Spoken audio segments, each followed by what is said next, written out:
Buenas tardes, vamos a iniciar este tiempo con 3 cánticos. El primero de ellos, Magnífico, Maravilloso Amor.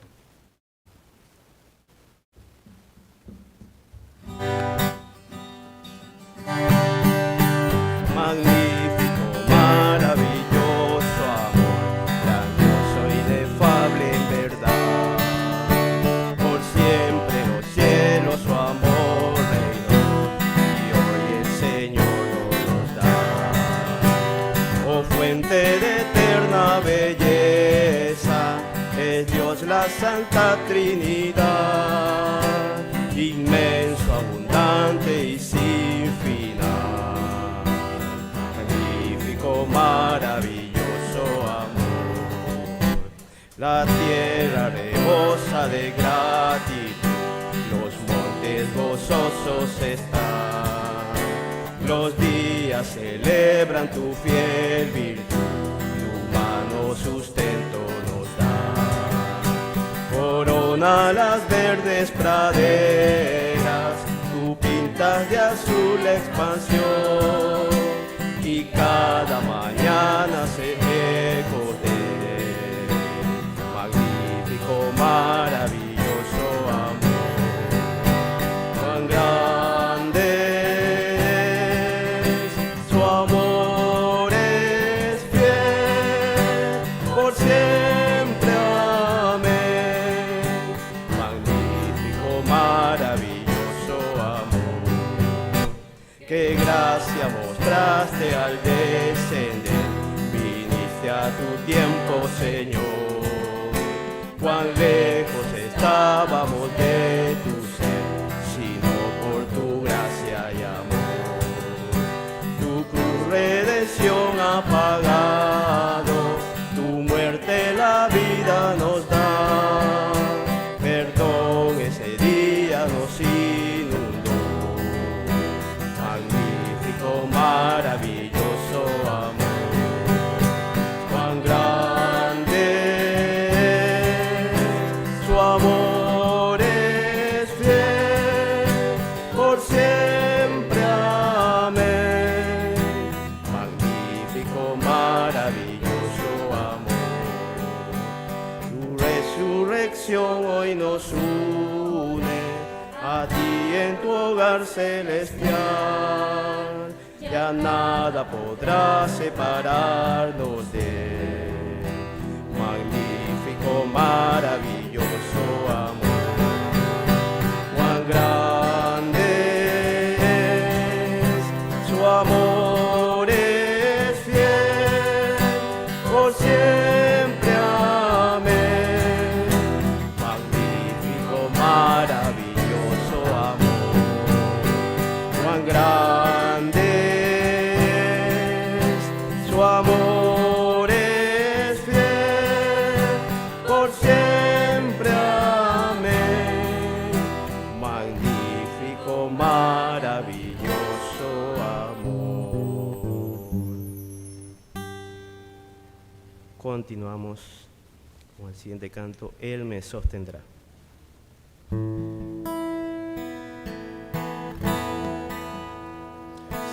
Si mi fe ha de caer, Él me sostendrá. En la tentación yo sé, Él me sostendrá.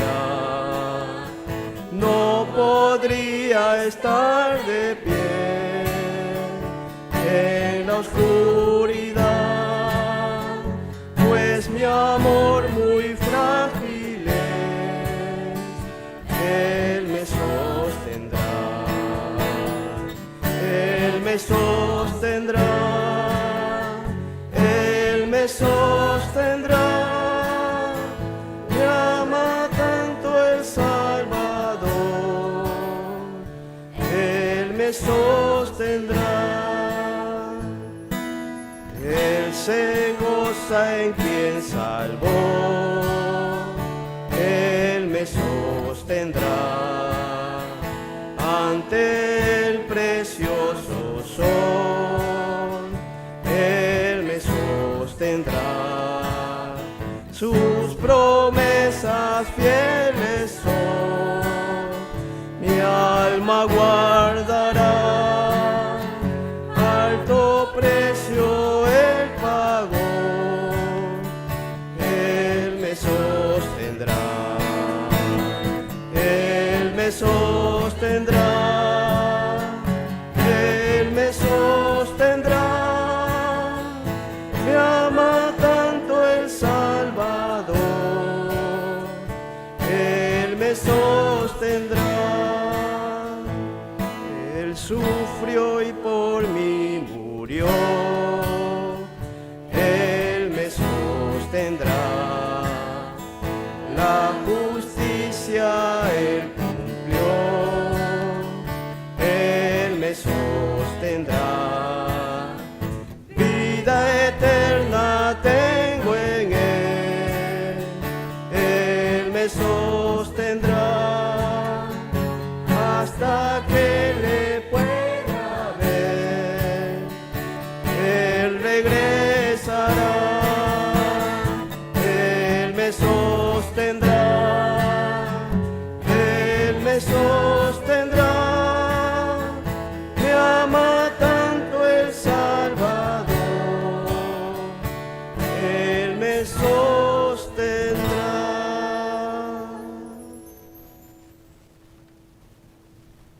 Hermanos, los invito a ponerse de pie, vamos a cambiar de posición y vamos a entonar este canto, Levántate, Iglesia.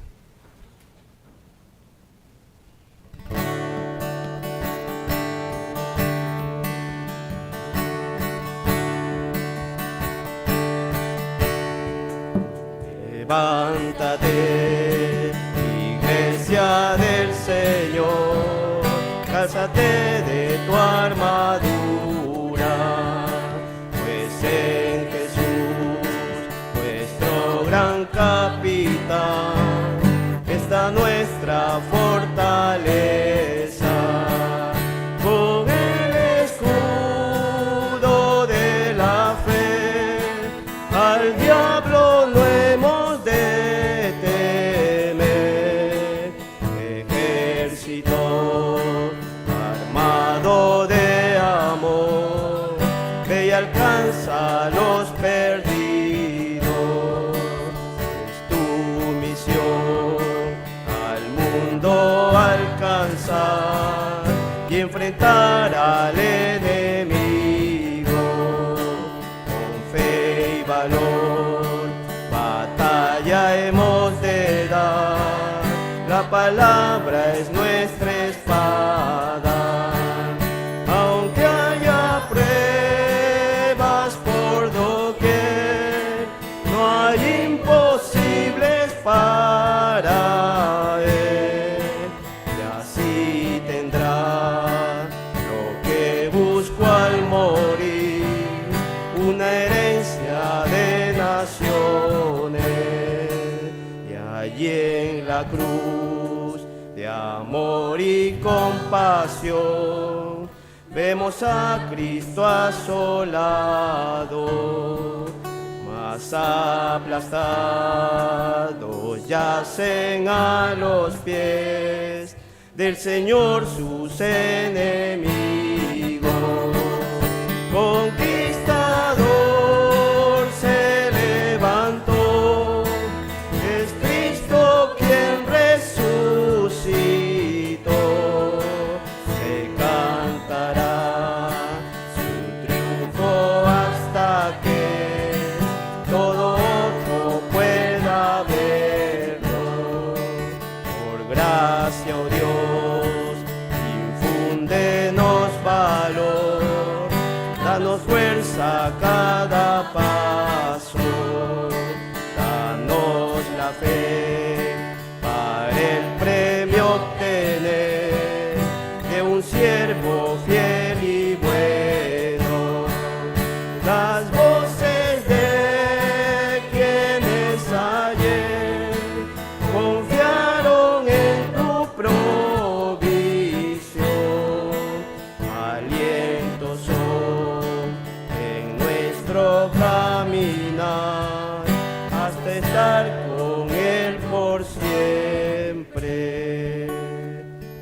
En esa misma posición vamos a hacer una oración, hermano. Amado Padre Celestial, gracias te damos porque a través de Cristo tenemos una relación correcta contigo y nuestro amado Señor Jesucristo, quien ha limpiado nuestra mente y corazón de tanto pecado e inmundicia. Y Señor, continúas a través de tu palabra y de tu Espíritu transformándonos más y más a la imagen de tu Hijo. Así que pedimos de tu ayuda en esta tarde para que abras nuestros corazones y nuestros ojos para que podamos ver las maravillas de tu palabra. Continúes usando a nuestro pastor que va a exponer tu palabra en breve, Señor, y le ayudes para explicar las preciosas verdades del texto bíblico.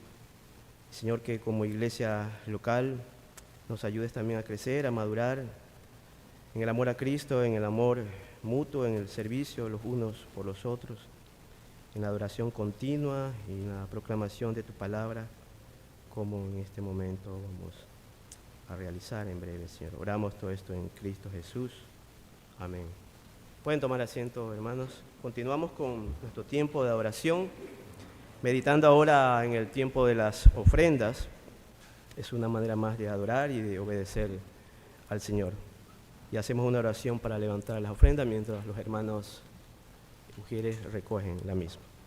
Oremos. Padre, oramos por la obediencia de las ofrendas, por el gozo también en el dar, en el privilegio que tenemos en ser parte activa del desarrollo del Evangelio y del establecimiento de tu reino, y que junto a la gratitud sean los motivos que llenen de generosidad a nuestros corazones y que lleven honra a nuestro Señor Jesucristo y a su reino.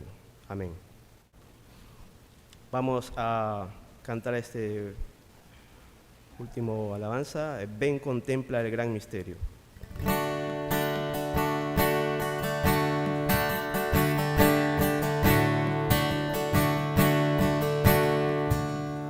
Ven, contempla el gran misterio, el amanecer del Rey, alabado en el cielo, se vistió de humanidad. A este mundo de tinieblas, esa luz de vida entró. Mira a Cristo hecho hombre para darnos redención. Ven, contempla el gran misterio, el perfecto Hijo de Dios, en su vida y sufrimiento, en pecado no cayó. Mira a Adán, el verdadero Salvador del hombre infiel, Cristo el firme cumplimiento de la ley, la roca es él. Ven, contempla el gran misterio, Cristo alzado en una cruz, en lugar de pecadores, traspasado fue Jesús.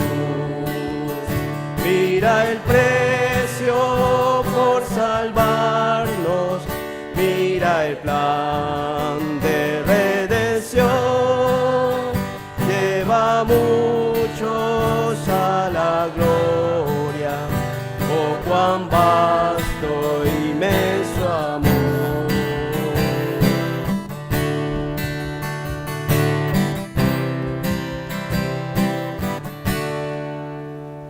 Ven, contempla el gran misterio, Dios de vida que murió, mas la tumba fue vencida. Gloria al Padre, el vivo está.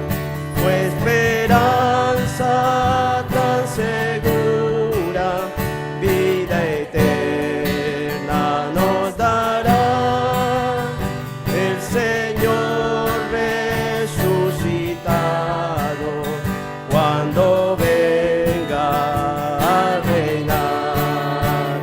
Fue esperanza tan segura, vida eterna nos dará el Señor resucitado cuando venga a reinar. Pastor.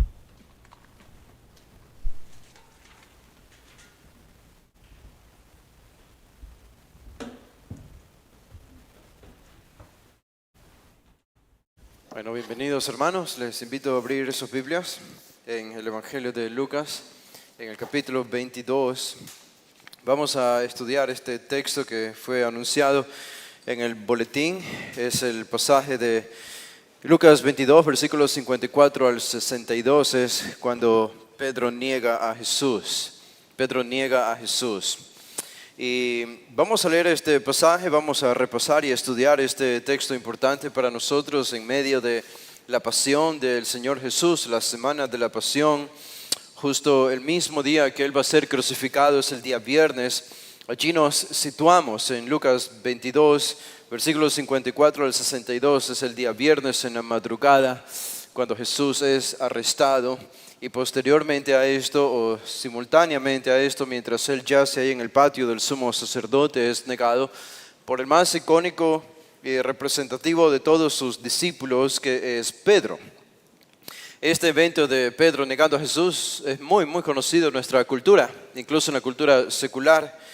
Hace unos 500 años o más de 500 años, cuando apareció el renacentismo en Europa, algunos de los pintores de cuadros más reconocidos en la historia renacentista se aseguraron de dejar representado este evento de Pedro negando a Jesús en algunos de esos cuadros más famosos y reconocidos. Rembrandt, Miguel Ángel y otros más dejaron este evento icónico allí, y Rembrandt tiene un cuadro particular y él en este cuadro deja ver a Pedro levantando sus manos y conversando. Estos serían los ademanes de Pedro mientras está negando que conoce a Jesús. Y el gallo no ha cantado 2 veces todavía, solo una vez. Y por otro lado, mientras Pedro está levantando las manos, hablando con los guardias y con la sierva que le pregunta si él era el que estaba con Jesús, y él lo niega con vehemencia, por otro lado del cuadro aparece Jesús, y Jesús atado sus manos y en círculo, rodeado por los siervos del sumo sacerdote, los alguaciles, probablemente algunos soldados romanos allí. Y el cuadro se fija específicamente en mientras Jesús está volteando su mirada para ver a Pedro. Todavía no lo llega a mirar a los ojos, como nos dice aquí Lucas, pero está dirigiendo su mirada hacia Pedro. Mientras Pedro recibe la última de las preguntas, de las 3, la tercera acerca de si él era uno de los que estaba con el Maestro, con Jesús. Y el cuadro deja la imaginación, algo que nosotros conocemos muy bien porque el Evangelio lo revela, las páginas de la Escritura nos lo revela, pero la incógnita que deja el cuadro de Rembrandt es qué hizo finalmente Pedro después de la tercera vez que le preguntaron si él estaba con Jesús.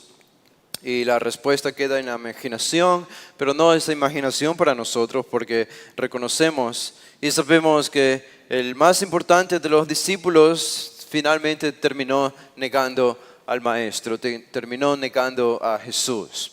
Y este es el evento que encontramos aquí.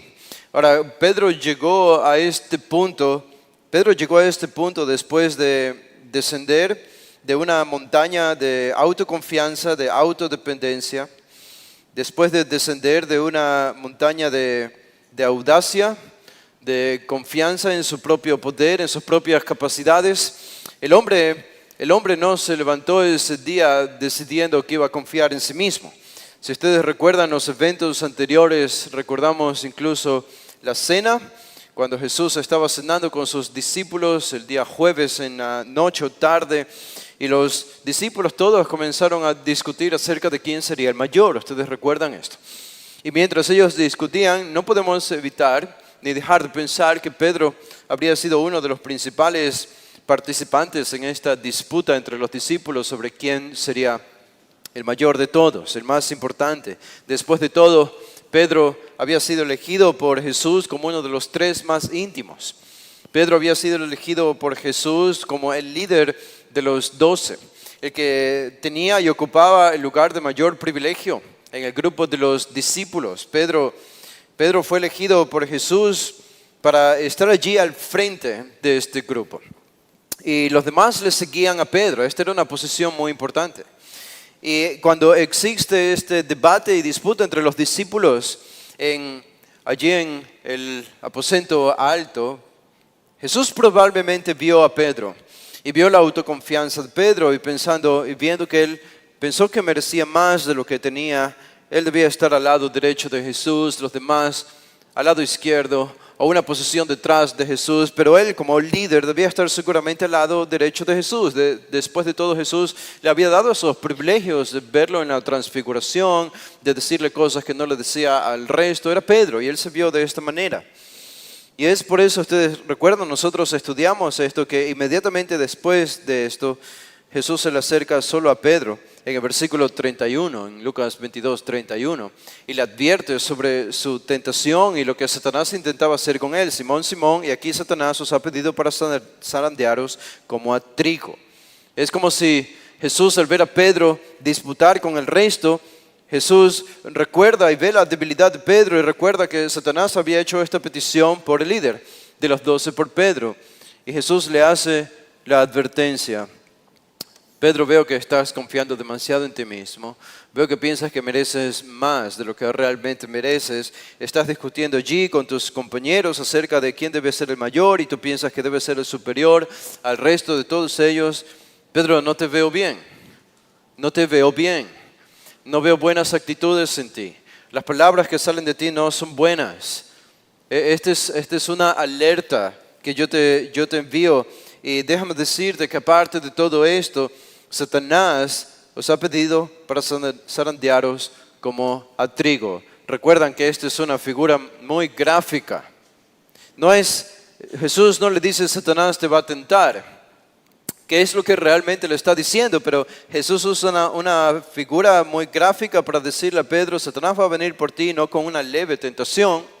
Satanás no va a venir con alguna sugerencia, algún susurro a tus oídos para meterte en la tentación y hacerte pecar. No es así. Él te va a zarandear como a trigo, como cuando las mujeres sacudían la vasija, la herramienta donde depositaban el trigo con la cebada y las suciedades e impurezas y lo sacudían de forma vehemente, fuerte, de forma violenta.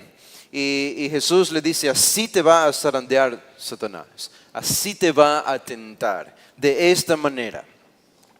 Y en el versículo 33 tenemos la respuesta de Pedro, y Pedro le responde al Señor Jesús, Señor, dispuesto estoy a ir contigo no solo a la cárcel, sino también a la muerte. ¿Cuál fue la respuesta de Pedro? Jesús le dice, Satanás va a venir por ti, y va a venir con toda su fuerza, como un león rugiente. ¿Y cuál fue la respuesta de Pedro?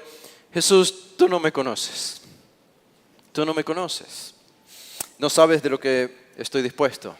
No sabes de qué material estoy hecho. Tengo madera de luchador. Tengo madera para ser el líder de los 12. Tengo la suficiente capacidad para resistir a Satanás. Ahora imaginen eso. Piensen en esa respuesta tan ridícula, ¿verdad? Tengo la suficiente fuerza y capacidad para debatirme solo en un ring, en un cuadrilátero con Satanás, y él con toda su furia y su poder, y yo solo por otro lado, y vencerlo. Yo puedo vencerlo. ¿Notan qué ridículo suena eso? Y esta es la respuesta de Pedro a Jesús en el versículo 33. Dispuesto estoy a ir contigo no solo a la cárcel, sino también a la muerte. Y Pedro y Jesús le responden en el versículo 34, Pedro, te digo que el gallo no cantará hoy antes que tú niegues 3 veces que me conoces. Pedro, Simón, Simón, como le dice Jesús, llamándolo de forma tierna, de forma cariñosa, pero lamentando al mismo tiempo su condición espiritual. Así que vemos unas horas antes de que llegue finalmente la tentación, Pedro no está nada bien espiritualmente hablando. Él era un hombre audaz, era un hombre pronto para actuar, era un hombre que siempre se elevaba por encima de sus compañeros, quería demostrar que podía, y no tenemos necesariamente que satanizar esta audacia de Pedro y este deseo de probarle a Jesús que él podía con las tentaciones, de que él podía serle leal y fiel hasta el final, incluso a la muerte, porque estas son las palabras de Pedro en el versículo 33. Él tiene ansias y deseos por demostrarle a Jesús que él puede, él es capaz, que él tiene las herramientas espirituales suficientes, que los 3 años que ha pasado con Jesús han sido suficientes. Después de todo, él caminó sobre el agua, aunque se hundió, pero logró caminar sobre el agua. Y Jesús le ha enseñado innumerables lecciones y ha expulsado demonios y ha dado grandes enseñanzas e incluso ha sanado enfermos en medio de estos 3 años. Todo lo ha hecho Pedro en el poder del Espíritu. Y él piensa, yo puedo con esto. Yo puedo con esto, claro que puedo. Lo he hecho antes y lo puedo hacer de nuevo. Y cuando llegamos a este pasaje ya entonces, hay una más que encontramos en los versículos 35 al 38. ¿Se acuerdan cuando Jesús les habla sobre y les advierte sobre la persecución venidera, aunque no utiliza la palabra persecución necesariamente allí, pero de eso está hablando Jesús, la hostilidad del mundo? Al final Jesús les dice, si no tienen espada, vendan lo que tienen y compren una. Y ellos dijeron en el versículo 38, Señor, aquí hay 2 espadas. Y Él les dijo, basta. Y uno de ellos habría sido Pedro, porque más adelante lo vemos a Pedro con una espada, con una daga en su mano. Y él piensa, él está dispuesto a todo. Él está dispuesto a morir. Y saben, yo creo que sería incorrecto pensar que lo que Pedro dice en el versículo 33 es una mentira. Él no está mintiendo a Jesús. Él no está simulando ser fuerte. Él no es que sabe que no es capaz, pero intenta actuar delante de Jesús como si fuese capaz. Yo no creo que este es un pecado de hipocresía, lo que encontramos en el versículo 33, en la respuesta de Pedro. Pedro está siendo tremendamente sincero, pero sinceramente equivocado. Ese es el problema. Tremendamente sincero, pero sinceramente equivocado. Es simplemente que no tiene todavía la capacidad, no puede ver su propia debilidad, su propia dependencia, porque está tan enfocado en sus logros. Está tan enfocado en su fuerza, en su poder, en su alcance, en lo que ha hecho por Jesús en el pasado.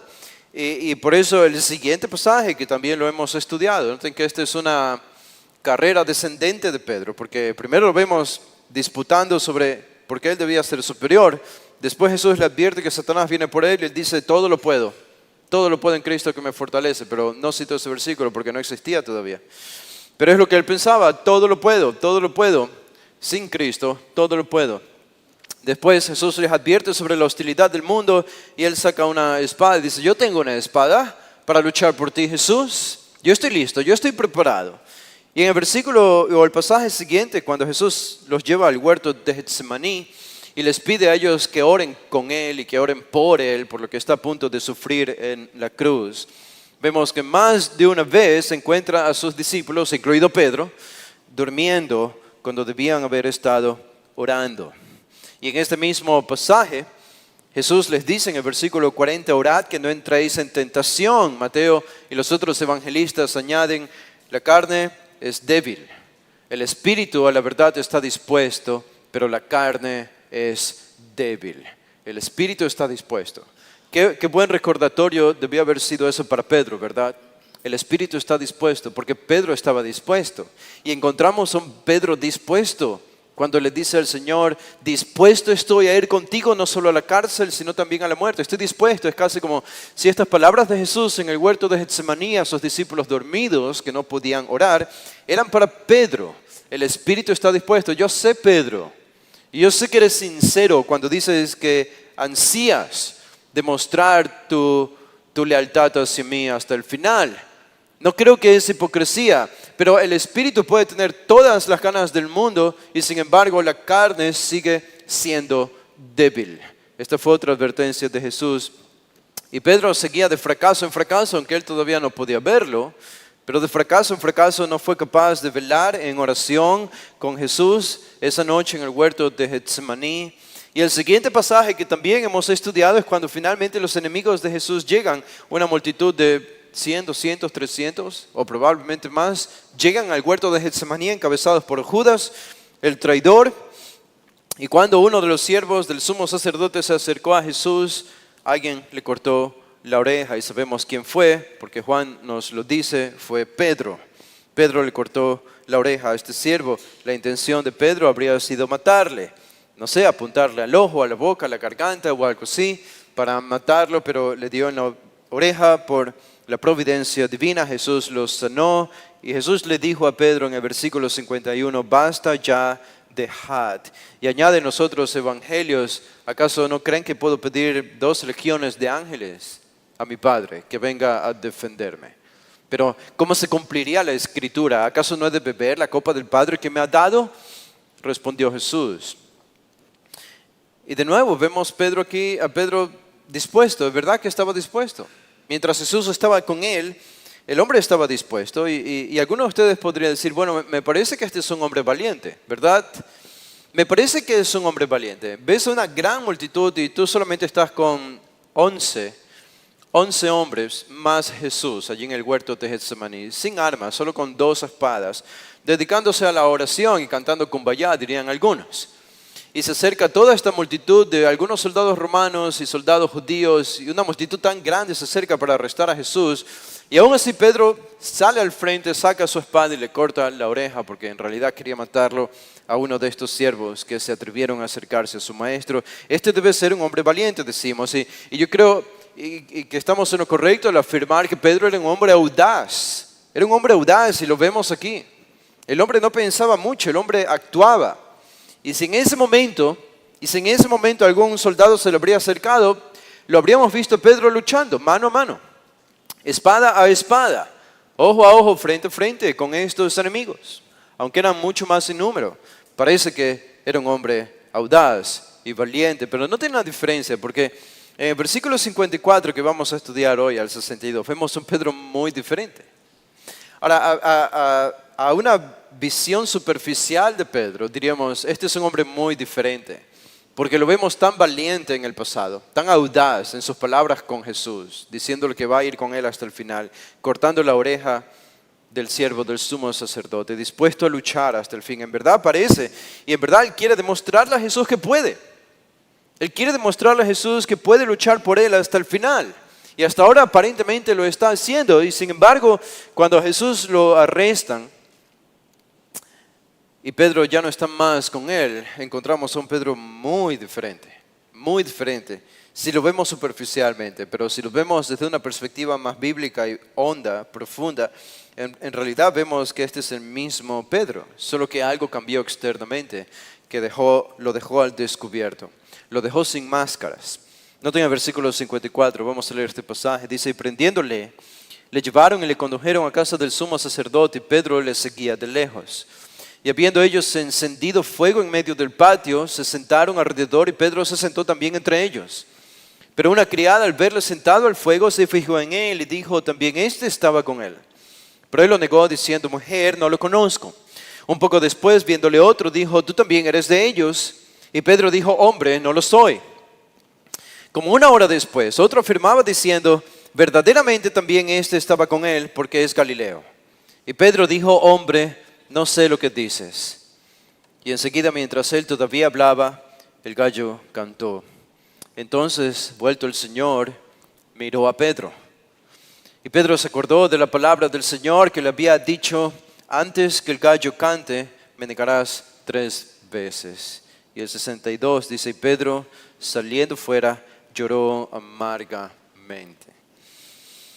Pienso que sería útil para ustedes en casa leer los 4 evangelios, porque el Espíritu Santo decidió registrar y decidió que un pasaje como este de Pedro, el líder de la naciente iglesia en Jerusalén, el gran apóstol a los judíos, el Espíritu Santo por alguna razón pensó que sería importante registrar el gran fracaso de su máximo líder, ¿verdad? Eso es lo que tenemos aquí. Tanto Mateo, Marcos, Lucas y Juan, los 4 evangelios relatan este mismo evento. Y eso produce la pregunta en nosotros, claro, ¿por qué el Espíritu Santo pensó que un evento como este, un fracaso tan grande como este, habría sido importante? Y más todavía cuando consideramos que Marcos escribe su evangelio como se ha creído tradicionalmente, bajo la tutela, bajo la guía o el dictado incluso del mismo apóstol Pedro. Y cuando Marcos escribe, Marcos nos da detalles incluso que Lucas no nos da en este pasaje sobre la propia negación de Pedro a Jesús. Así que no tenemos a un Pedro y no imaginamos a un Pedro después de años de que esto habría ocurrido, cuando ya la iglesia estaba bien desarrollada y Pedro le dictaba o le contaba relatos sobre el ministerio de Jesús a Marcos para que Marcos escriba su evangelio inspirado por el Espíritu Santo. No encontramos que Pedro dijo, pero esa partecita donde yo lo negué, ¿te acuerdas allí? Eso dejémoslo afuera. Eso no necesitamos ponerlo. No, en verdad Pedro mismo le habría dicho a Marcos, esto tiene que ser importante. Esto tiene que quedar registrado en los evangelios como palabra de Dios. Y el mismo Pedro habría estado de acuerdo con eso. Pero debe haber alguna razón poderosa, pienso yo, para que el Espíritu Santo, para que el Señor haya registrado el gran fracaso de Pedro, porque esta historia es la historia de un fracaso. Es la historia de la gran fragilidad de Pedro, de la gran insuficiencia de Pedro, de que Pedro no era el hombre adecuado que pensó que era. Y al menos una de las razones, inmediatamente pensamos, yo sé y espero que lo hayan visto desde esa perspectiva al leer este pasaje, es que leer la historia de Pedro es leer nuestra historia. Es leer tu historia, es leer mi historia, es nuestra historia. Nosotros somos Pedro aquí. Nosotros somos Pedro. Y hay ahí una razón por la que el Espíritu Santo registra el gran fracaso de su máximo líder. Porque es una gran lección para nosotros, no creo que es la única, pero es una gran lección para nosotros. Entender cómo este hombre fracasó habiendo estado con Jesús 3 años, con el mismo Hijo de Dios. Y eso que vamos a encontrar aquí. Ahora noten el versículo 54, nos ubica en el lugar apropiado. Versículos 54 y 55 nos dicen cómo llegó Pedro donde estaba y dónde se encuentra Jesús. ¿Cuál es la circunstancia de estos eventos que nos van a llevar al diálogo? Que es lo más importante, que el diálogo entre Pedro y los 3 personajes que le preguntan sobre su identidad. En el versículo 54 dice, y prendiéndole, le llevaron, este es a Jesús, y prendiéndole, le llevaron y le condujeron a casa del sumo sacerdote. Así que aquí estamos en el huerto de Getsemaní todavía. Jesús ha enfrentado a estos enemigos, les ha hecho 2 preguntas allí, o una pregunta larga en versículos 52, 53, lo que hay de la multitud es silencio. Es silencio porque ellos no podían responder, sabían que esto era tramposo, sabían que era un complot, sabían que estaban haciendo algo ilegal, injusto, que no estaba en las leyes judías, no era permitido hacerlo. Están yendo en las horas de la noche a atrapar a un hombre inocente. Por eso Jesús les dice al final del 52, como contra un ladrón habéis salido con espadas y palos, habiendo estado con vosotros cada día en el templo, no extendisteis las manos contra mí, mas esta es vuestra hora, la potestad de las tinieblas. ¿Qué les dice Jesús aquí? Ustedes son hipócritas, porque yo en el día estaba enseñando y nunca me hicieron nada. Y ahora que estoy aquí solo con mis discípulos en privado, en la noche, en la madrugada, ahora vienen a escondidas a atraparme y a llevarme arrestado. Esto es hipocresía. ¿Por qué no me hicieron nada a la luz del día? Si en verdad soy culpable de algo, me hubiesen llevado en el día, cuando estaba en el templo incluso, el lugar de operaciones de ustedes, donde ustedes tienen la mayor autoridad y nunca me hicieron nada, pero ahora en lo secreto me quieren llevar arrestado. Esto es hipocresía. Ustedes saben, Jesús les está diciendo, ustedes saben que esto es ilegal. Ustedes saben que esto es injusto y que no deberían hacer esto, pero Él reconoce al final, esto era obra de Satanás, esto era obra de Satanás. Esta es vuestra hora y la potestad de las tinieblas. Era parte del plan. Pero ¿qué hay de ellos? Hay silencio. En el versículo 54 inmediatamente le prendieron, le ataron las manos y le llevaron y le condujeron a casa del sumo sacerdote. Ahora, los otros evangelistas nos dicen lo que ocurrió aquí con los 10 discípulos. O podríamos decir, si queremos ser más exactos todavía, con los 9 discípulos, porque Judas ya ha desertado, quedaban 11. Sabemos que Pedro le va a seguir a Jesús y sabemos por el Evangelio de Juan que Juan también le siguió a Jesús. Así que los otros 9 que estuvieron allí en el huerto de Getsemaní, cuando vieron que se acercaban a Jesús para arrestarle, todos se fueron y le abandonaron. Todos. Lo dejaron solo. Lo dejaron solo.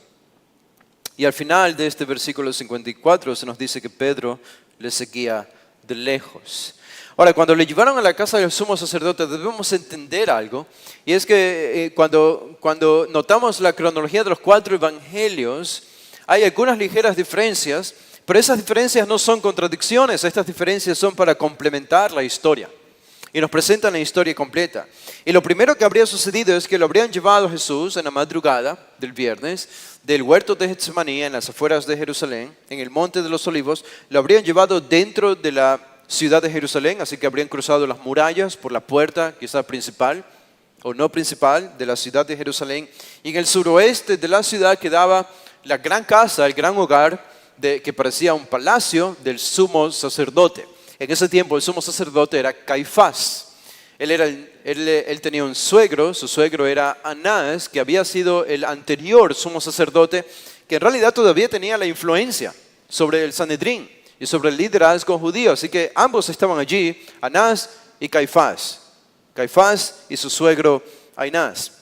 Y nos dice Juan 18 que al primer lugar donde lo llevaron a Jesús fue al patio de la casa de Anás, el sumo sacerdote. Allí fue donde habría comparecido primero Jesús y lo retuvieron allí durante las horas de la madrugada del día viernes. Ahora, algunos piensan que la casa de Anás estaba compartida con la casa de Caifás y que compartían el mismo patio, que habría sido un gran patio grande, un patio muy, muy grande. Recuerden que el sumo sacerdote eran corruptos y robaban dinero del templo y se habían enriquecido. Y con ese dinero habían construido grandes casas para ellos. Y tenían un gran patio. Era casi como un palacio donde ellos vivían. Así que primero a Jesús lo llevan donde Anás. Y Mateo 26 nos dice la razón por la que lo llevan a Jesús y lo custodian y lo tienen toda la madrugada del viernes antes de que se cumplan las horas de la mañana. La razón, según Mateo 26, era porque querían encontrar algo de qué acusarle a Jesús durante esas horas de la madrugada, mientras Él estaba allí. Y si lograban encontrar algo, ya en las horas de la mañana, cuando podía iniciar la reunión oficial ante el Sanedrín, ante la asamblea de los judíos, entonces ya habrían tenido una acusación válida para juzgar a Jesús, enviarlo a Pilato y condenarlo a muerte. Este era el plan. Así que la idea de Jesús retenerlo durante las horas de la madrugada era únicamente para encontrar algún vestigio de acusación que ellos podían utilizar contra Jesús para mencionarlo delante de Pilato, el gobernador romano, que era el único que podía condenar a Jesús a muerte en ese instante en Jerusalén. Y por eso Mateo 26 nos dice que incluso pagaron a hombres para que inventen cosas, acusaciones en contra de Jesús. Todo esto está en Mateo 26. Así que allí estaba Jesús. Y compareció ante Anás, y Juan 18 nos dice que Anás le hizo unas preguntas a Jesús, y Jesús dijo, yo he enseñado públicamente, pregunta a los que he enseñado, no me preguntes a mí. Jesús no quiso responder a Anás y a sus siervos. Y aparentemente después de comparecer ante Anás en estas horas de la madrugada, recuerden que son reuniones no oficiales, Son reuniones ilegales. Están reteniendo a un hombre de forma ilegal allí, en horas de la madrugada, cuando el Sanedrín todavía no podía funcionar de forma oficial. Después de comparecer ante Anás, esto no funcionó, lo llevan ante Caifás. Y habría sido aparentemente el mismo patio grande. Pero allí habría estado Jesús, primero Anás, después donde Caifás. Y es allí donde arriba la historia que comienza a narrar Lucas 22. Y es allí donde se nos dice, Lucas no menciona todos esos detalles, pero es allí donde habrían llevado finalmente a Jesús.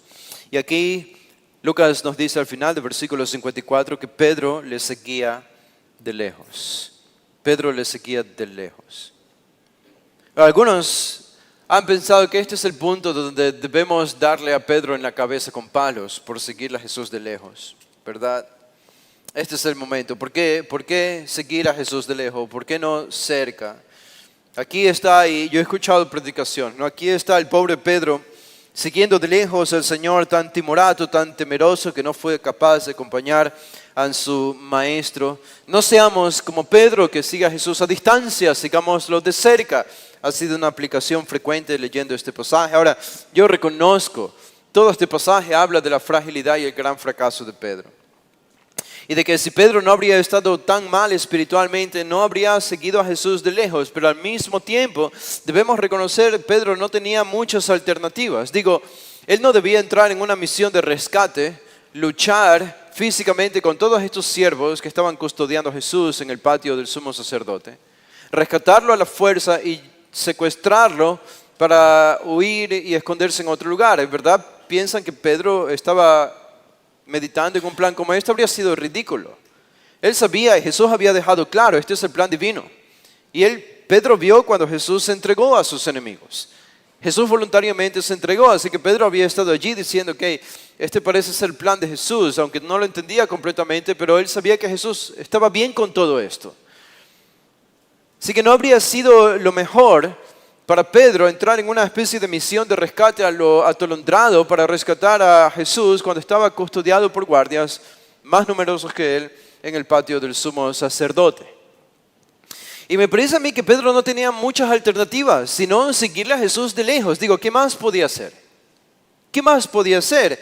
Y más bien yo creo que deberíamos reconocer que al menos Pedro le estaba siguiendo. Porque los 9 otros se fueron, no aparecen en esta escena, desaparecieron. Están escondidos por temor a lo que le iban a hacer a su maestro. Pero Mateo nos dice en Apocalipsis, Mateo no escribió Apocalipsis, eso sería un problema. Pero Mateo nos dice en Mateo 26 explícitamente que Pedro le seguía para ver cuál era el fin de estas cosas. Pedro quería saber qué iba a pasar con Jesús, qué le iban a hacer a su maestro. Y esta es la razón por la que estaba siguiendo a Jesús de lejos. Lo seguía de lejos. Pero al menos debemos reconocer que lo estaba siguiendo. Aunque timorato, sí. Aunque dudando, sí. Aunque con su corazón ya tan lejos de Dios para este punto que estaba dispuesto y listo para negarle a Jesús 3 veces. Aún así, vemos que hay algo de fe en Pedro. Hay algo de fe. Y era claro que este era el fin del ministerio terrenal de Jesús. Y era claro que no iba a ser lleno de gloria. Y Jesús les había advertido esto ya en 3 ocasiones en este evangelio a sus discípulos. Bueno, y aquí estamos con Pedro entonces siguiendo a Jesús de lejos. No tenía mucha más alternativa. ¿Qué más podía hacer? Ahora, de nuevo decimos, esta es la historia de Pedro, el Pedro frágil. Y a continuación vamos a ver cómo Pedro comienza a caer de nuevo en una espiral descendente. El hombre es un bocado ligero y fácil de tragar para Satanás a este punto. El hombre no ha perseverado en la oración. El hombre ha confiado en sí mismo. El hombre no cree que es dependiente de Dios para resistir las tentaciones de Satanás. El hombre cree que es lo suficientemente fuerte como para luchar contra Satanás él solo y contra los enemigos de Jesús. Es en esas condiciones a las que llega Pedro al versículo 55. Por tanto, es la historia del fracaso de Pedro. Y de nuevo quiero invitarles a que se hagan esta pregunta. ¿Por qué habría sido tan importante para el Espíritu registrar en los 4 evangelios este fracaso, eternizando en las páginas de la Escritura este pecado de Pedro? ¿Por qué es importante para nosotros conocer esta historia? Bueno, de nuevo, la historia de Pedro es nuestra historia. Pero ¿saben qué? Al mismo tiempo, es esa debilidad de Pedro la que nos muestra la fortaleza de Jesús. Es esa debilidad de Pedro la que hace brillar más la fortaleza de Cristo. Y esto no lo voy a decir ahora, lo voy a decir al final y espero que ustedes lo puedan entender y yo recordarlo bien para enfatizarlo. Pero noten el versículo 55. Dice, y habiendo ellos encendido fuego en medio del patio, se sentaron alrededor. Esto habría sido el mes de marzo, abril. Por eso celebramos la Semana Santa, marzo, abril, cuando crucificaron al Señor Jesús. Este es el Viernes Santo ya. Es el Viernes Santo, pero en las horas de la madrugada. Y en Jerusalén, en una parte del mes de abril y el mes de marzo, se sabe que hacía frío, especialmente en la noche. Podía hacer mucho frío. Así que era costumbre de los soldados o de la gente que estaba por alguna razón afuera de los hogares para calentarse. Ponían leña, ponían madera, basura, la quemaban para producir calor y se sentaban o estaban parados alrededor de este calor, como una especie de fogata. Así que esto es lo que están haciendo en el versículo 55. Están en este patio, era un patio grande, y se sentaron alrededor de esta fogata. Y dice al final del verso 55, y Pedro se sentó también entre ellos. Ahora, ¿cómo Pedro habría entrado a la casa del sumo sacerdote? Lucas no nos dice esto. Pero Pedro no habría sido invitado allí. Pedro era un discípulo de Jesús. Ahora, si no habían reconocido todavía que Pedro era discípulo de Jesús, al menos Pedro era un perfecto desconocido para el sumo sacerdote y los siervos del sumo sacerdote. Solo gente importante y que conocía el sumo sacerdote podía entrar a su casa y estar en su patio. Sin embargo, vemos aquí que Pedro entró y se sentó en la fogata. Bueno, ¿cómo explicamos esto? Juan 18 nos lo explica. Noten lo que dice Juan 18, el versículo 15. Dice, Juan 18, 15, y seguían a Jesús, Simón Pedro y otro discípulo. Este es Juan. Y este discípulo era conocido del sumo sacerdote. Y entró con Jesús al patio del sumo sacerdote. Este es Juan. No sabemos cómo ni por qué, pero Juan era conocido por el sumo sacerdote. No sabemos si quizá tenía algún familiar en común, probablemente, pero el sumo sacerdote conocía a Juan, por eso el discípulo Juan podía entrar a su casa y a este patio, y él entró con Jesús, y dice el versículo 16, mas Pedro estaba afuera.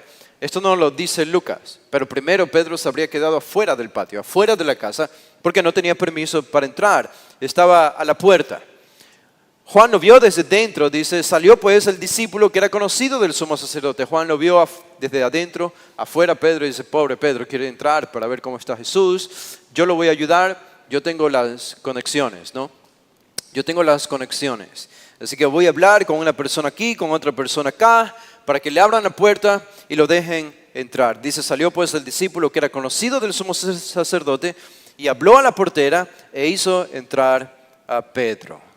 Ok, y este es el momento cuando Pedro entra para participar de esta fogata. Y cada casa, especialmente casas grandes como estas, tenían un cerco, obviamente, tenían una puerta principal para entrar.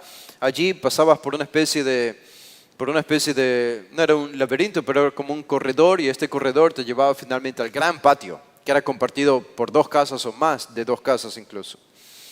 Y Pedro entró finalmente. Y es allí cuando Lucas nos dice que se sentó al final del versículo 55, Lucas 22, 55, y Pedro se sentó también entre ellos. Y el versículo 56 dice, pero una criatura... Ahora, podemos pensar esto, ¿no? Pedro en verdad quiere estar allí cerca de Jesús. Él quiere estar con Jesús, pero no quiere estar con Jesús, ¿verdad? Eso es lo que notamos en Pedro. Él hace lo posible, digo, si en verdad no hubiese querido ver a Jesús como el resto de los 9, no habría estado a la puerta, pero el hombre estaba allí. Y casi da pena ver esta imagen, ¿verdad? Casi da pena ver a Pedro tan débil, pero queriendo estar al mismo tiempo algo cerca de Jesús para ver cómo estaba él, cómo estaba su maestro, y qué harían con él, cuál sería el fin de todo esto. Así que ese es el cuadro que nos pinta Lucas y los evangelios. Y estaba allí calentándose porque también tenía frío. Pero obviamente al acercarse al fuego, su cara también iba a ser más dilucidada y podría ser vista o reconocida. Y eso es justamente lo que sucede en el versículo 56. Dice, pero una criada, esta es una sierva o una esclava, esta habría sido la que abrió la puerta, nos dice Juan 18, la que le abrió la puerta a Pedro. Dice, pero una criada, al verle sentado al fuego, se fijó en él. Es decir, esta mujer lo vio 2 veces a Pedro. La primera vez lo vio cuando le abrió la puerta, después lo siguió viendo y dijo, este hombre me parece conocido. Y cuando Pedro se sienta en la fogata, al lado de la luz del fuego, se acerca y ahora la palabra es se fijó en él. Esta es una palabra que indica la idea de lo observó atentamente. Lo miró con mucho cuidado. Así que comenzó a mirar y a examinar los rastros de su rostro, de su cuerpo, de su vestimenta, incluso de su forma de hablar. Se fijó en él. Y finalmente la mujer dijo, ¿también este estaba con él? ¿También este estaba con Jesús? Esta en realidad es una acusación. Es una acusación contra Pedro. La mujer seguramente quería ganarse el favor de sus mayores. Quería ganarse el favor del sumo sacerdote. Quería ser útil. Quería ser útil. Y quería ser la mujer que fue capaz de descubrir a un espía. Al espía del movimiento de Jesús. A Pedro. Esto es lo que ella quería probar a los demás. Y esa es la motivación de ella, por eso lo hace. Así que cuando ve a Pedro y lo reconoce, dice, también este estaba con él. Yo lo reconozco, yo lo he visto con Jesús. Ahora, ¿cuál fue la respuesta de Pedro? Versículo 57, pero él lo negó.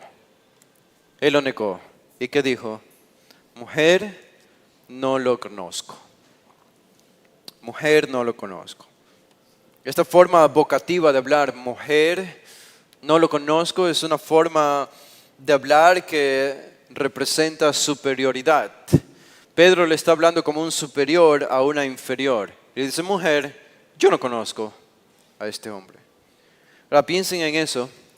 Pedro, el líder de los 12, el que ha estado 3 años con Jesús, el más íntimo de los 12, el más íntimo de los 4, el más íntimo de los 3. Para Jesús, entre él y Juan, eran 2 de los más íntimos. Está aquí solamente a metros de distancia de Jesús, probablemente. Y quizá para esta primera negación, Pedro todavía no lo ve físicamente a Jesús. Quizá en este mismo instante Jesús está dentro de la casa de Anás, siendo cuestionado, siendo acusado de falsedades. Es lo más probable. Pero con todo, esta criada le pregunta, tú eres uno de ellos, le acusa y él dice, mujer, no lo conozco. Y lo negó. Yo no conozco a ese hombre. No lo conozco. Esta fue la primera negación de Pedro. Ahora, con cada pecado hay una oportunidad para reconocerlo, confesarlo, arrepentirse y salir de él, ¿verdad? Y uno esperaría, ok, esto es lo que Pedro debió haber hecho. Digo, acaba de cometer un serio pecado, acaba de negar a Jesús. Este era un pecado de traición casi como el de Judas. Es negar que conoces a tu Señor, al que te ha dado la salvación, al que te ha dado la vida eterna, al que te ha dado el perdón de los pecados. Recordamos Lucas 5. Y Pedro postrándose en la barca ante Jesús, Señor, no soy digno de que estés aquí delante de mí. No soy digno de que estés en esta barca conmigo. Y Jesús perdona los pecados de Pedro, lo redime. Y Pedro es un hombre diferente, es una nueva criatura. Pero aquí vemos a Pedro diciendo, no lo conozco, no lo conozco. Pero con un pecado nace una oportunidad de gracia para arrepentirse. Y todo el proceso de la negación, las 3 negaciones de Pedro, no habrían ocurrido de forma inmediata. Cronológicamente hablando, habrían sido en un lapso de 2 o 3 horas, si comparamos lo que nos dicen nosotros los evangelios también. Así que en un lapso de 2 o 3 horas, en la madrugada del día viernes, en el patio del sumo sacerdote, Pedro habría negado a Jesús 3 veces. Esta es la primera vez. Ahora, después de algunos minutos, o probablemente después de 1 hora, no sabemos, dice el versículo 58. Un poco después, viéndole otro. Ahora, este otro está en masculino. Lucas lo menciona al menos en masculino. Este aparentemente es un varón. es un hombre. Dice, viéndole otro, dijo, tú también eres de ellos. Sin embargo, cuando leemos Mateo, nos dice que fue otra mujer. La segunda vez que le preguntaron a Pedro, tú también eres uno de ellos. Fue una mujer la segunda vez, pero aquí Lucas nos dice que fue un hombre. Ahora, de nuevo, no creo que hay contradicción.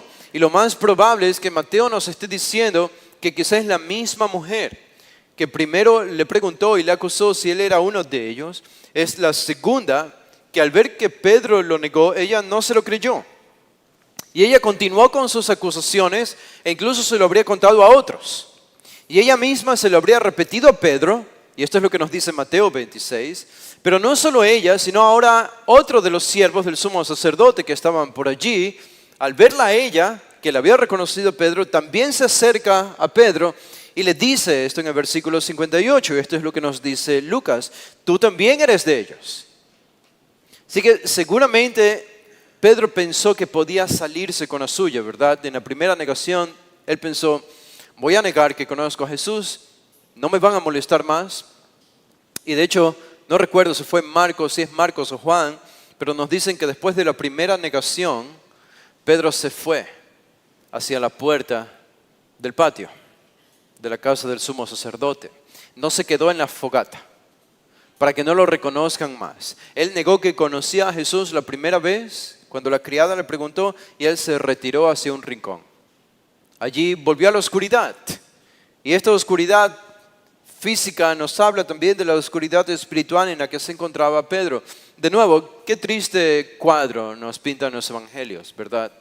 Pedro negando a Jesús la primera vez en el patio frente al fuego, lo niega y sabiendo que ha negado, sabiendo que ha hecho algo malo, se esconde en algún rincón, en alguna esquina de ese gran patio del sumo sacerdote donde había oscuridad, para permanecer allí en la oscuridad, escondido, en silencio, habiendo ya negado al maestro. Pero aun cuando intenta huir, sin salirse de este patio, la segunda vez viene y le llega la acusación de nuevo. Tú también eres de ellos. ¿Y cuál fue la respuesta de Pedro? Pedro pudo resarcirse aquí, pudo redimirse y sin embargo, dice, Pedro dijo, hombre, no lo soy. La segunda negación. Hombre, no lo soy. Ahora, ¿ustedes recuerdan lo que Jesús le dijo a Pedro cuando le advirtió sobre esta negación? Jesús fue explícito. Jesús le dio una señal a Pedro. Pedro, ¿tú no crees que me vas a negar? ¿Tú no crees que me vas a negar? ¿Tú no crees que Satanás va a venir por ti? ¿Que va a zarandearte como un trigo? Bueno, déjame decirte, déjame darte una señal para que cuando suceda te acuerdes de lo que te dije. ¿Ok? Te voy a dar una señal. Y esta seguramente fue la misión más importante de un gallo en toda su vida. Y ningún otro gallo, ninguna otra gallina o pollo ha tenido una misión tan importante como esta. Anunciar la negación de Pedro y recordarle las palabras de Jesús a Pedro por medio de su canto, ¿verdad? Que este fue el gallo más importante en toda la historia de la humanidad. Y en Marcos 14, Jesús le dice en el versículo 30 a Pedro, de cierto te digo que tú hoy, en esta noche, antes que el gallo haya cantado 2 veces, me negarás 3 veces. Noten qué específico es Jesús. No solamente antes que el gallo cante, me negarás, sino antes que el gallo cante 2 veces. Tú me vas a negar 3 veces. Así que al primer canto del gallo, tú me habrás negado probablemente 1 vez. Pero antes que el gallo cante la segunda vez, tú ya me habrás negado las 3 veces. Y hasta ahora tenemos que en el versículo 58, cuando Pedro niega a Jesús, seguramente el gallo cantó 1 vez. El gallo cantó 1 vez. ¿Pedro habría recordado esto? Yo pienso que probablemente sí. Esto estaba muy fresco en su memoria. Jesús le dijo estas palabras solo unas horas antes, apenas unas horas antes. Y aquí está, sin embargo, Pedro negando la segunda vez que conoce a Jesús. Ahora, noten el versículo 59, regresando a Lucas 22, 59, dice, como 1 hora después, y notan de nuevo la espiral descendente. La cosa se está saliendo de control porque comenzó solo con una criada cuestionando a Pedro. Pedro lo negó, pero el pecado produce más pecado y nos entromete a nosotros en más problemas. Porque esta primera negación produce que la acusación comienza a esparcirse hacia otras personas y ahora viene un hombre, más la mujer también, a seguir acusándole a Pedro de que él es uno de ellos, él es uno de los 12 seguidores de Jesús. Y Pedro lo vuelve a negar la segunda vez. Y dice el verso 59, como una hora después, otro afirmaba, esa palabra afirmaba es importante porque no es alguien que solo va a decirle una cosa a alguien y después se va. Afirmaba es un imperfecto y o puede traducirse como insistía. Insistía. Este tercer hombre estaba insistiendo ya en la cara misma de Pedro. A Pedro le decía verdaderamente también estaba con él. Y la razón es porque es Galileo. Ustedes dicen, bueno, ¿qué significa esto de que Pedro era Galileo? Que había nacido en Galilea. Obviamente. Pero ¿cómo le pudo haber reconocido? Bueno, de la misma manera que tú reconocerías a una persona que viene de Quito aquí y comienza a conversar contigo. ¿Verdad que podrías reconocer? Y dices, yo sé que esta persona puede ser de Quito, de Riobamba, de Cuenca. Algunos pueden incluso distinguir si es de Cuenca o de Riobamba, o de Alausí o de Baños. Yo no sé cómo pueden hacer eso. A mí todo me suena igual, pero yo diría, esta persona viene de la sierra. Obviamente viene de la sierra porque su manera de hablar lo delata. Y es justamente lo que nos dicen los otros evangelios sobre este evento. Bueno, habría sido lo mismo, habrían diferencias en la forma en la que hablaban, a veces en la forma en la que vestían incluso, y en las maneras y las costumbres. Entre galileos, los que vivían al norte de Palestina, y los que vivían al sur de Palestina, los que vivían en Jerusalén o alrededor de Jerusalén. Tenían diferentes costumbres y diferentes formas de hablar, era el mismo idioma, pero se notaba la diferencia en acento. Así que Pedro hablaba como un serrano. Y es como si él estaba en la costa, hablando con costeños. Y la gente que está en la costa dice, obviamente este hombre no es de aquí. Este hombre no es de la costa, este hombre viene de la sierra, ¿verdad? Es lo mismo, exactamente lo mismo. Sabían que Pedro venía de Galilea y que era de Galilea. Y sabían que el movimiento de Jesús y los demás era un movimiento que había nacido en Galilea. Ellos habían visitado simplemente Jerusalén 3 veces al año, pero permanecían en Galilea y su ministerio se llevó a cabo mayoritariamente en Galilea. Así que a Pedro le reconocen, tú eres Galileo. Así que tú eres uno de ellos, porque este movimiento de Jesús es de Galilea, nosotros sabemos, tú eres uno de ellos. Y Pedro no pudo esconderse más. Ahora, ¿cómo podía defenderse? Era difícil para él. Y dice el versículo 60, y Pedro dijo, hombre, no sé lo que dices. Lo mismo que había dicho en la segunda negación. Es Mateo 26 el que nos dice que incluso Pedro utilizó maldiciones para negar que conocía a Jesús. Ahora, yo recuerdo una vez cuando estaba estudiando en el seminario aquí en Guayaquil, que un pastor enseñaba este pasaje en la clase y nos decía, noten cómo Pedro dice Mateo, que él incluso maldijo. Es decir, que Pedro utilizó malas palabras. Pedro utilizó malas palabras negando que conocía a Jesús. Y yo quedé pensando, qué raro pensar que Pedro habría usado malas palabras. Digo, no es que habría sido imposible, era un hombre de carne y hueso con defectos, pero simplemente que no lo había nunca imaginado Pedro insultando, ¿verdad? O diciendo malas palabras. Y resulta que Mateo 26 realmente no nos dice que Pedro usó malas palabras cuando negó que conocía a Jesús.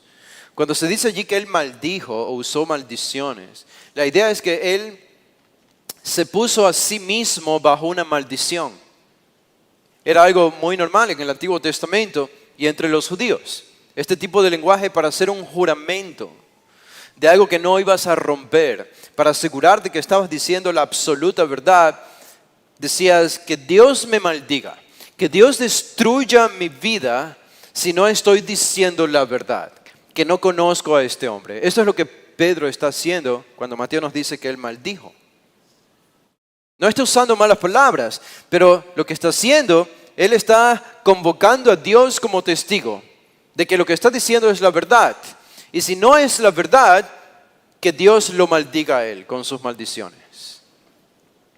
Noten el punto en el que llegó Pedro. Lo que comenzó como una mera mentira se convirtió en un juramento hipócrita de parte de Pedro. Esta es la parte más baja en la vida ministerial y vida espiritual en la que podemos encontrar a Pedro, especialmente en la tercera negación. ¿Por qué 3 veces le negó a Jesús? No sabemos por qué 3 veces. 3 veces le hicieron la pregunta. La Biblia registra 3 veces, pero 3 veces es el número que se repite a lo largo de toda la Biblia para enfatizar algo. Algo que no puede ser enfatizado más, con más confirmación, de manera más enfática. Santo, santo, santo, Jehová de los ejércitos. Se enfatiza la perfecta santidad de Dios. Pedro niega a Jesús 3 veces, se enfatiza la perfecta negación de Pedro, que conoce a Jesús. Digo, después de la tercera vez, si habría habido una cuarta, quinta, sexta, 30 veces, ya no importaba. Según la cosmovisión hebrea, negarlo 3 veces, o hacer algo 3 veces, o repetirlo 3 veces, era la idea de que estás sumido en esa conducta, o en esa confirmación, o en esa declaración. Pedro está enterrándose cada vez más en su pecado, bajo una gran montaña de hipocresía. El hombre que creía que era muy fuerte ha resultado ser muy débil. El que creía que era valiente y que podía hacerlo todo por Jesús está sucumbiendo ante la mera pregunta de una mujer. No es un soldado que viene con una espada amenazándole, es una criada que le hace la pregunta: tú eres uno de ellos. Y él, temeroso, niega que conocía a Jesús. Me gustó la declaración de un autor llamado Hitchcock sobre Pedro, reconociendo algo de su personalidad. Él decía: Pedro es un hombre con una gran audacia y una fuerza natural, grueso, acogedor, áspero, robusto, tenaz, poderoso, de ese tipo de hombre que son de los que quiebran paredes antiguas y construyen nuevas eras. Un líder era Pedro. Y aún así era un hombre impulsivo, dice, y de un temperamento muy variable. Bajo fuertes emociones, permaneció firme como una roca de granito. Y de ahí su sobrenombre Pedro, que es roca. Sin embargo, el rápido fogón puede ser apagado de pronto. Y entonces el granito sucumbió. La roca se volvió arena. Su juicio no siempre era confiable. Su mayor fortaleza era su mayor debilidad. Era difícil para él estar lejos de sus amigos. Era difícil para Pedro ir en contra de los deseos e ir en contra de las opiniones de sus asociados. Su corazón grande estaba hambriento por recibir simpatía y compañerismo. Pedro, yo digo, era un hombre hambriento por aprobación de los demás.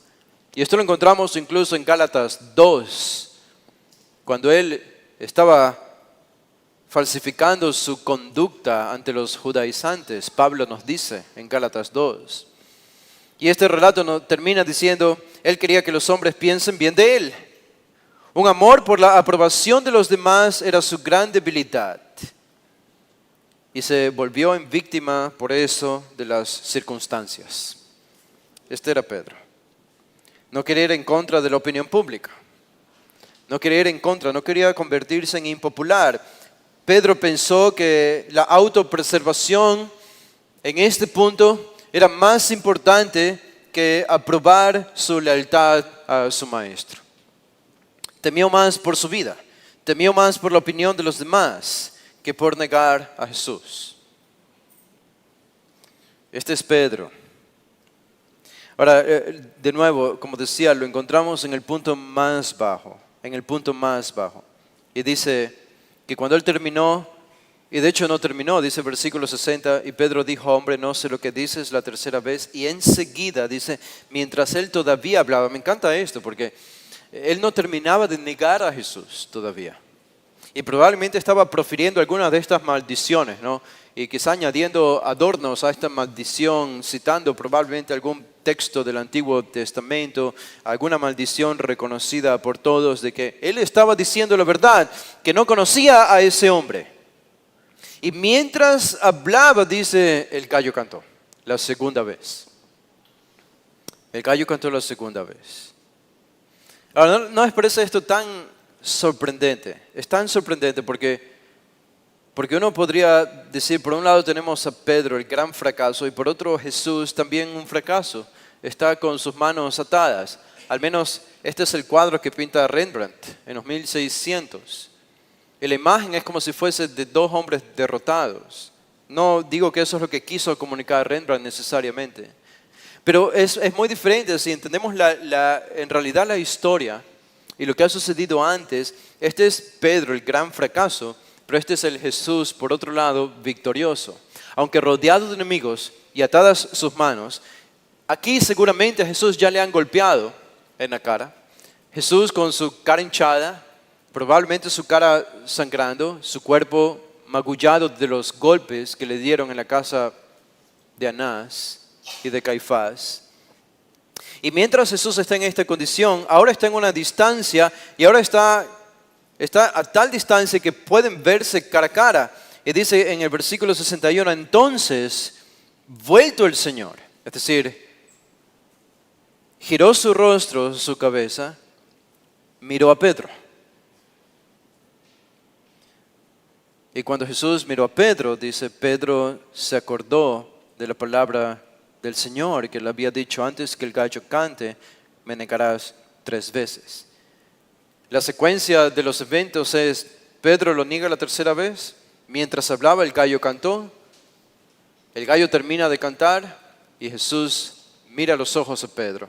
Pedro lo mira a los ojos a Jesús, Pedro se acuerda de la advertencia que Jesús le había dado, antes que el gallo cante me negarás 3 veces, y cuando recordó esto, mirándolo a Jesús, dice el versículo 62, lo que sucedió con Pedro. Qué interesante. Ustedes pueden imaginar cuál habría sido la mirada de Jesús. ¿Cuál habría sido la mirada de Jesús a Pedro? ¿Cómo lo habría mirado? ¿Piensan ustedes que fue una mirada de enojo y lleno de indignación por lo que Pedro estaba haciendo en ese instante, abandonándolo y negándolo 3 veces? ¿Cómo fue la mirada del maestro? Yo creo que fue una mirada tierna. Saben, una cosa es que Dios, saber que estás haciendo algo bueno, que estás sirviendo al Señor, que le estás dando la gloria a Él y estás siendo obediente, y que cuando Dios te mira desde el cielo, te mira con una sonrisa, eso llena de gratitud el corazón y eso llena de gozo el corazón, saber que Dios nos está mirando con una sonrisa en su rostro. Ahora, otra cosa muy diferente es saber que estamos desobedeciendo, que no le estamos dando la gloria a Él, que estamos en pecado y lo imaginamos al Señor viéndonos con una cara de enojo. Esto entristecería nuestro corazón, seguramente. Pero una tercera cosa yo creo que es peor. Y es que estemos tan sumidos en nuestro pecado que Dios desde el cielo nos mire con decepción. Con decepción. Y yo creo que hay una mezcla en esta mirada de Jesús hacia Pedro. Yo creo que hay una mezcla de decepción, de ver a su discípulo más representativo fracasando como está fracasando ahora. Jesús lo mira decepcionado, pero es una mirada también tierna. Yo creo que es una mirada amorosa de Jesús hacia Pedro. Y Pedro lo percibe, Pedro lo ve. Y ahora la razón por la que les decía que tenemos por un lado a Pedro, el gran fracaso, y por otro lado a Jesús, el gran victorioso, es porque, noten, esto tenía que suceder porque Jesús se lo había profetizado a Pedro. Esta es la gran victoria de Jesús y de nuevo nos recuerda que Él tiene el control incluso del pecado de Pedro. De la acción de Satanás para tentarlo. Y Pedro debía haber recordado esto y seguramente lo recordó y los demás autores y discípulos lo recordaron. Jesús había prometido que esto iba a suceder. Y se cumplió con todos los detalles. Antes que el gallo cante 2 veces, me negarás 3 veces. O sea que Jesús sabía exactamente a qué hora iba a cantar el gallo, a qué minuto y a qué segundo. Y antes de la segunda vez, Él sabía exactamente cuándo Pedro lo negaría la tercera vez. Esto Esta es una manifestación de omnisciencia, de conocimiento divino, de eventos futuros que solo Dios puede ser capaz de conocer.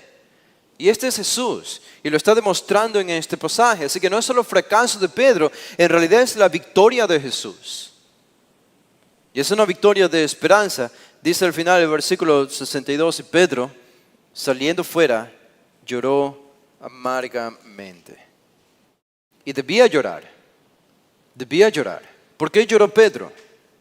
Amargamente dice el texto, esta palabra significa que hizo ruidos mientras lloraba. Gemía mientras lloraba. ¿Y por qué lloraba Pedro? Aquí y en este punto él decidió finalmente salir. ¿Pero por qué lloraba Pedro? Lloraba por su pecado, obviamente, porque en este punto reconoce lo que había hecho, haber negado a su maestro 3 veces. Pero no era la única razón por la que lloraba, ni la principal, pienso yo. Yo creo que la principal razón por la que Pedro estaba llorando era porque sabía contra quién había pecado. ¿Verdad que no hay un poder mayor que pueda atraer el corazón de una persona a Dios que el amor? La ira de Dios no tiene ese poder, es importante y es un atributo divino. Pero es el amor divino el que tiene el poder de derretir un corazón, de ablandarlo. Y cuando Pedro entendió su pecado a la mirada de Jesús, él vio su pecado, pero no solo vio su pecado, sino vio contra quién había pecado. Contra Jesús, que lo único que había hecho en los 3 años que lo había conocido fue amarlo, redimirlo, perdonarlo, instruirlo, ser paciente con él, ayudarlo en los tiempos más duros y más difíciles. Ahora, ¿cómo puedes negar a alguien que te ha amado tanto? Y que incluso está a punto de entregar su propia vida. Digo, es un ser divino que se hizo hombre y está a punto de entregar su vida a la muerte y a la ira del Padre por alguien como tú. Y te ha amado con esa magnitud de amor, con ese amor infinito. Y después vienes tú y lo niegas a él 3 veces. Pedro no pudo soportar eso. Y por eso dice el texto que tuvo que salir de este patio y llorar amargamente.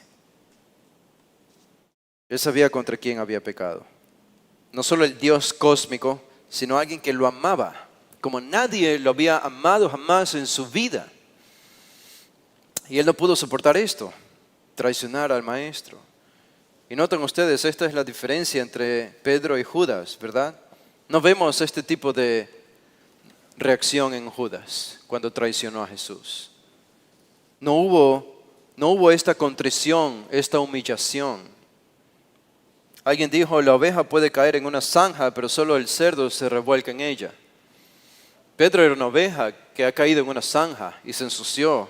Judas era un cerdo que se revolcaba en ella.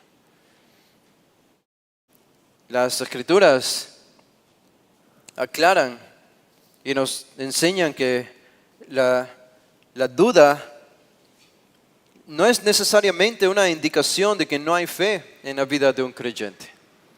Aquí vemos un Pedro lleno de dudas y de negaciones. ¿Se acuerdan en el mismo evento cuando Jesús está con Pedro y él camina sobre el agua y después se hunde? ¿Qué le dice Jesús a Pedro después de que se hundió? Hombre de poca fe, ¿por qué dudaste? Mateo 14:31. Hombre de poca fe, ¿por qué dudaste? No siempre nos enfocamos en esto, pero hay algo importante en esas palabras de Jesús. Hombre de poca fe. Es decir, hay un reconocimiento de que hay fe en este hombre. Es poca, pero hay fe. Y a la vez que hay fe, hay duda también, porque le dice, ¿por qué dudaste? Jesús le acusa de duda, pero reconoce que tiene fe. Y este era Pedro. Era un hombre que tenía fe genuina en Cristo. Eso somos tú y yo. Y aún teniendo fe genuina en Cristo, puede haber duda, puede haber negación, puede haber pecado, pueden haber caídas en la zanja y en el lodo. Y este es Pedro. Este es justamente Pedro. Ahora, ¿qué hay de esto para nosotros? De nuevo, esta es la gran lección de lo que sucede con nuestra vida espiritual cuando pensamos que somos fuertes espiritualmente.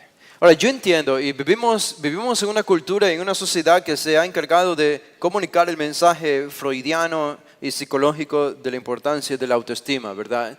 Que mientras más elevada nuestra autoestima, mejor seremos en la sociedad. ¿Saben que este mensaje y este pequeño cuadro que tenemos aquí de Pedro fracasando destruye este mensaje freudiano de la psicología? Porque este es un hombre que tenía la autoestima elevada. Este es un hombre que pensó que podía hacerlo todo por Jesús y que tenía las herramientas. Él creyó en sí mismo. Este es el mensaje del mundo. Ámate a ti mismo, cree en ti mismo, respétate a ti mismo para que otros te respeten, ámate para que otros te amen, ¿verdad? Es el mensaje del mundo. Llénate de autoconfianza para que logres cosas en la vida. Si no confías en ti mismo, no vas a hacer nada en esta vida. Y aquí está un hombre que está lleno de autoconfianza, de autodependencia, de autosuficiencia, lleno de autoestima. ¿Y cuál fue el resultado? Un fracaso rotundo. ¿Y cuál fue la enseñanza y la lección para Pedro y para nosotros? Bueno, este es el fin de los que confían en sí mismos. Ahora, yo entiendo, ustedes son cristianos, somos creyentes, y yo sé que no se están repitiendo este mensaje todo el tiempo de, ok, tengo que elevar mi autoestima, tengo que elevar mi autoestima. Yo sé que ustedes no se repiten este mensaje, espero que no, pero pienso que no. Yo sé que ustedes no se están repitiendo la idea de, el día de hoy voy a depender en mí mismo para la vida cristiana. Voy a depender en mí mismo y no en Dios. ¿Verdad que no nos repetimos eso? Pero ese no es el problema. Nuestro problema no es teórico, nuestro problema no es doctrinal, nuestro problema es volicional, nuestro problema es de conducta, es de comportamiento. Es decir, aunque no te repitas a ti mismo que hoy no vas a depender de Dios, ningún cristiano lo haría, sería ridículo. Sin embargo, tu vida lo comunica si simplemente comienzas y vives el día sin depender de la oración y de la palabra. Si tú no dependes, si no estás perseverando en la oración y en la palabra, estás comunicando el mensaje de que tú puedes en ti mismo, que dependes de ti mismo, dependes de tu fuerza, dependes de tu intelecto, de tu volición, de que tu autoestima es suficiente y tus capacidades son suficientes. Estamos diciendo exactamente lo mismo, enviando el mismo mensaje cuando no oramos y no dependemos de la palabra. Y el resultado siempre va a ser fracaso espiritual, el fracaso espiritual. Pero la lección para Pedro fue clara. Y no los voy a llevar a Juan 21 porque esa es la restauración de Pedro, cuando Pedro es restaurado por Jesús. Pero hay aquí un versículo en primera de Pedro, el mismo Pedro que fracasó allí, él escribe su primera carta. Y noten lo que aprendió aquí en primera de Pedro 1. Él dice en el versículo 5, primera de Pedro 1:5, él dice que sois guardados, les dice a los creyentes, por el poder de Dios mediante la fe, para alcanzar la salvación que está preparada para ser manifestada en el tiempo postrero. Que sois guardados por el poder de Dios mediante la fe. Pedro sabía ya para este punto que su fe no podía desaparecer. Él vivió la experiencia y su fe no desapareció. Su fe fue guardada mediante la fe por el poder de Dios. Y la pregunta que hacemos para terminar es, ¿por qué Pedro no terminó como Judas? ¿Por qué Pedro no terminó como Judas? ¿Cuál fue la diferencia? ¿Qué marcó la diferencia en ambos? Si ustedes piensan que la diferencia radica en algo en Pedro, se han equivocado. Si dicen, bueno, porque Pedro hizo esto, o porque Pedro se arrepintió, o porque Pedro creyó, o porque Pedro hizo lo otro, por eso fue diferente a Judas. No, estas son solo consecuencias y evidencias externas. ¿Qué marcó la diferencia entre Pedro y Judas? Si hubiese sido solo por Pedro, habría terminado como Judas. Y nosotros también, honestamente. Todos seríamos como Judas. Pero ¿qué es lo único que marcó la diferencia? Lo único que marcó la diferencia es el versículo 32. El versículo 32.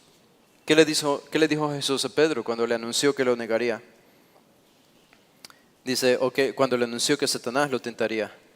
Pero yo he rogado por ti que tu fe no falte, que tu fe no desaparezca, que tu fe no sea destruida. La única razón por la que la fe de Pedro no fue destruida fue porque Jesús pidió que su fe no sea destruida. Y esa es la misma petición que Él está haciendo por nosotros todo el tiempo. Es la única razón por la que no perdemos nuestra salvación. Si no la hubiésemos perdido hace mucho tiempo, habríamos amado más al mundo. Habríamos amado más al pecado si Cristo cotidianamente no estuviese intercediendo porque nuestra fe no sea destruida. Así que podemos decir, la salvación no se pierde, la fe nunca va a ser destruida, pero la razón no está en nosotros, la razón está por la intercesión de Jesús. Esta es la única razón. Es la única razón. Padre, te damos gracias, Señor, por tu palabra. Gracias por mostrarnos esta gran lección en la negación de Pedro, nuestra debilidad, nuestra flaqueza, nuestra fragilidad. Y recordamos lo dependientes que somos, lo frágiles que somos. Señor, nunca llegamos a ser tan fuertes cuando reconocemos lo débiles que somos. Este pasaje demostró lo más feo en Pedro, pero demostró quién era Pedro. Y esto es lo que él necesitaba ver. ¿Quién era él realmente? Lo que era capaz de hacer. Y este fue el inicio de un ascenso espiritual que encontramos en Hechos. Un Pedro predicando a este mismo grupo de enemigos y autoridades judías el Evangelio con toda audacia, valentía, para tu gloria, dependiendo en tu poder. Es por medio de estas pruebas y por medio de las tentaciones de Satanás y sin justificar, cuando estas tentaciones nos vencen y nosotros fracasamos y contemplamos la fealdad de nuestro pecado, es que podemos decir, esto es lo que yo soy y no más. Y eso, Padre, sabemos que nos enrumba en un camino diferente porque de ahí en adelante reconocemos de lo que somos capaces, de qué pecados somos capaces. Y es cuando reconocemos esto que tú comienzas a hacer una obra en nuestra vida. Mientras más nos humillamos, tú más nos exaltas. Y que esta sea la lección que nosotros llevemos en nuestro corazón. Este es el principio, esta es la gran lección, este es el centro, el núcleo de este pasaje. Y lo vemos confirmado en una vida de Pedro después de ser restaurado por Jesús. En el Pentecostés, predicando y convirtiéndose 5,000 personas, el hombre que llenó a Jerusalén de tu palabra y por el cual hiciste grandes cosas. Así que este fracaso espiritual no fue el fin de Pedro, fue el comienzo de Pedro, fue el comienzo del ascenso espiritual de Pedro. Y en ese sentido, bienvenido fue, aunque tú no apruebas nunca nuestro pecado, pero aún el pecado tiene un plan dentro de tus propósitos. Y que siempre sea este, Señor, es lo que pedimos para nuestras vidas. En el nombre de Jesús oramos. Hermanos, les pido que se pongan de pie, vamos a hacer una oración para despedirnos y salir de este lugar. Padre, te damos gracias, Señor, por esta noche, por la mañana, por tu palabra, por este día, por la comunión y lo que nos permites aprender, vivir y compartir en esta congregación. Ahora que salimos de este lugar, bendice el tiempo de compañerismo, nuestro regreso a nuestros hogares y también bendice el resto de esta semana, Señor. Lo pedimos en el nombre de Jesús. Amén.